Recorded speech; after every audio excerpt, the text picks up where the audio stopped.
and we're headed off on what will be a long... As a CBS News correspondent for more than 30 years, Phil Jones pursued the big stories. Can you give us any idea, anything? Can you tell us anything about what you're doing on Vietnam? But he never imagined that one day he would be the one making the news. This is it. Yeah. Exciting, isn't it? Excuse me. Hey. I'm looking for Eric Priest. I am him. Are you the guy? I am. Man, you don't look 75. In the small town of Millington, Tennessee, Jones and his wife Patricia first met the man who gave him the gift of time. The meeting was over a year in the making and began with the decision of one young sailor who felt a call to service. I chose to be a donor over almost 17 years ago now. Lieutenant Eric Priest registered for the CW Bill Young Department of Defense Bone Marrow Program, which is part of the National Marrow Donor Program that has more than 10 million donors.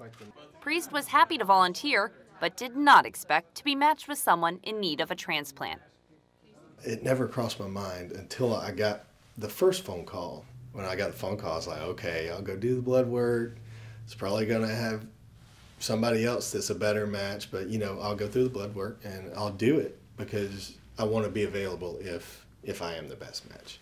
While Priest, in California, was preparing to be a donor for the first time, Jones was desperately awaiting a match. The retired journalist had myelodysplasia, or MDS, a blood-related medical condition that prevents the bone marrow from producing healthy blood cells. The only cure is a stem cell transplant, which is not typically recommended for people 75 years of age. Fortunately, doctors at Moffitt Cancer Center weighed the risk and offered Jones a transplant. It's been a long time coming. Miraculously, these two men, separated by 4 decades in age and thousands of miles in location, were each other's best match. But to get Priest stem cells to Jones took military-style maneuvering. The nurses in the hospital would ask us while the procedure was going, do you know anything about the patient you're donating for? And we're like, no, all we know is he's a 75-year-old male, somewhere in the U.S. We don't know any more than that. Like, oh, really, 75? I'm like, yeah, is that, is there something wrong with being 75, and getting a procedure? Was like, well, it's unheard of. And all the time I'm sitting in Tampa, Florida. Not sitting, but I'm in my bed in Tampa, Florida. Mm-hmm. Going through all this massive chemo, and all I know is that I've got a donor, quote, someplace in the United States. That's all I know. In less than 24 hours, Lieutenant Priest Marrow traveled the entire country to arrive in Jones's hospital room at Moffitt. You finished at roughly noon on July 3rd. Absolutely. I would arrive to you for the donation. And at 10 a.m. the next morning, July 4th, the nurse walks into the room with this big bag. I'd been wiped out. I had no immune system left. It took 2 hours for me to get your stem cells. Oh, wow. But my counts were low. It was just as they had told me it would be. But at one point I said to the doctor, this is a miracle. I'm living a miracle. And the doctor said, not so fast. You got a long way to go. But I never had any doubt. Jones was the first 75-year-old to receive a stem cell transplant at Moffitt for MDS from an unrelated donor. According to the latest unpublished national data from the Centers of Blood and Marrow Transplants, between 2010 and 2012, only 5 MDS patients received transplants from non-family donors. And after 1 year, only 2 of those 5 were alive, Jones being one of those 2.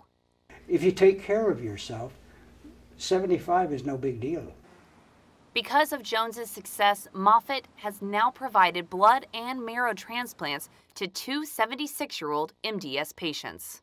And my doctor says, you led the way. It has been 2 years since this unbelievable journey began for the Jones and Priest families.